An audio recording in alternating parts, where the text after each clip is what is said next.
हाय मित्रांनो, मी आहे तुमचा मित्र अमोल आणि छोटा गौरव मोरे. पवन फिल्टर पाळा टाणा.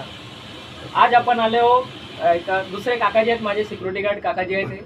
आणि एक मी तरुण मुलांना सांगतो की ते लोक खूप लवकर हार मानतात आणि म्हणतात की नाही बाबा मी हे नाही करत ते नाही करत. तर यांच्या जेवढून आपल्याला काय शिकायला पाहिजे की 74 वर्ष झाल्यावर पण हे काकाजी आज सिक्युरिटीची ड्युटी करत आहेत. तर मी तरुण पिढीला हेच सांगतो की हार नको माना, लढत राहा आणि करत राहा.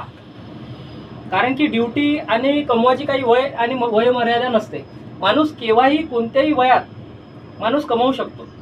तर माझं एकच म्हणणं आहे तरुण पिढीला की यांना पाहून तुम्ही काहीतरी शिका. बाकी तुम्ही आहेच तुमचा मित्र छोटा गौरव मोरे, पॉवर फिल्टर टाळा. आणि माझ्या व्हिडिओला जास्तीत जास्त सबस्क्राईब करा, शेअर करा प्लीज मित्रांनो. आपला मित्र गौरव मोरे, पॉवर फिल्टर पाळा टाळा.